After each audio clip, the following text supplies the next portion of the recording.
But first up, let's talk about the single most important vote that you are going to cast when you go to the polls on Tuesday. And I have a confession to make about that.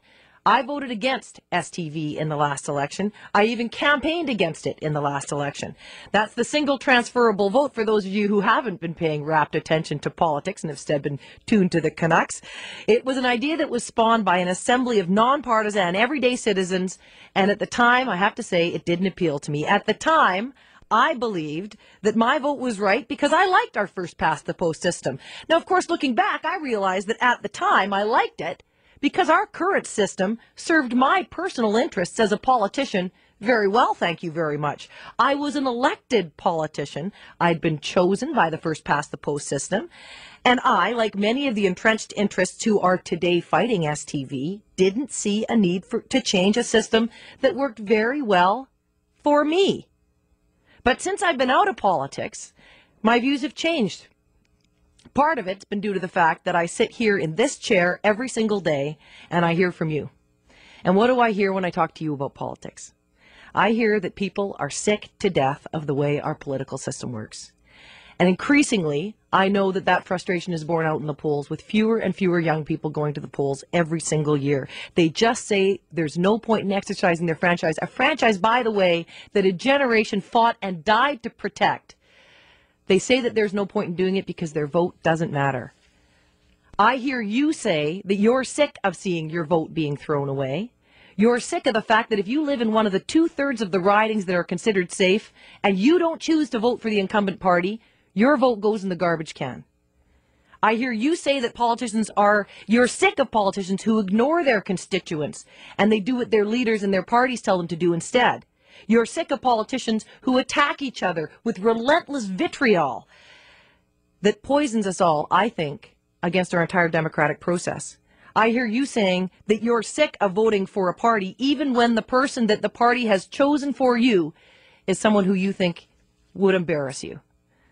Now, those are all things that bother you, but I can guarantee you that they are not things that bother the hacks and the backroom boys and the politicians who are currently served and elected by our first past the post system.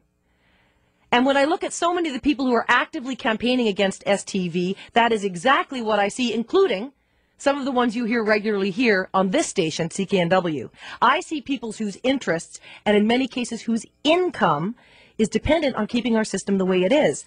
People who, unlike you, relish the ugly realities of the first past the post system. And they are scared because STV will change things. It will force politicians to compete for all of your votes. They will be looking to you to be your first choice, but if they don't get it, they want to be your second choice or your third. And in that context, no MLA is safe forever. Every vote will be counted. And we'll stop throwing away over half the votes that we throw away in every election because they're cast in safe seats. Second, politicians will be forced to listen to their communities first and their leaders and their parties second. When you vote, you will have several choices to pick from amongst your favorite party. Now, if, for example, you're a committed BC Liberal, wouldn't it be nice to be able to choose the BC Liberal among them who was brave enough to stand up against his or her party to stop that prison or that road from going through your backyard? Wouldn't it be nice to choose the one who actually listened to you between elections? Third, STV will give you choices from among the individuals, and you will get the chance to select the one that you think is the smartest, the one that you think is the most ethical, someone that you think you can respect.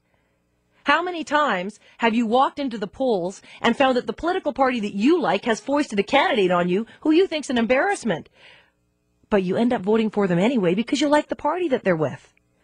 Well, you can say goodbye to voting for bumblers who are destined for the backbench. With STV, you get a chance to choose the best person.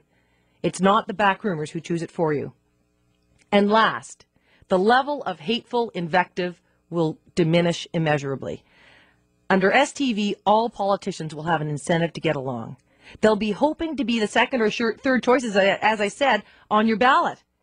The toxic insults and the nasty rhetoric will be turned down to a lower ebb. Finally, for once, politicians will stop trying to win by ruining each other and start trying to win by acknowledging each other.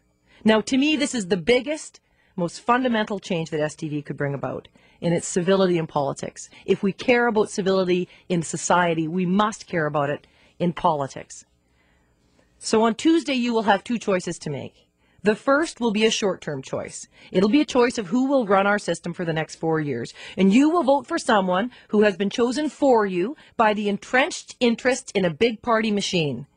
People who will be accountable to that big party machine, not to you. And perhaps people who will get elected, not because of who they are, but because they have proven to be the best at slinging mud. The other vote that you will cast will be much more important. It will be the vote that determines if the next time you walk into that ballot box, you will be faced with the same ugly choices. Einstein said that insanity is doing the same thing over and over again and expecting different results.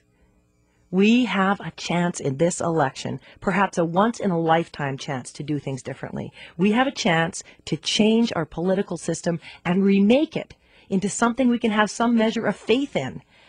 And if the established interests succeed in defeating this on Tuesday, they will not give you another chance. I hope British Columbians take this chance. This is a chance for real change. I hope that you will join me on Tuesday in voting in favor of the single transferable vote. This is Christy Clark. You're on CKNW News Talk 980.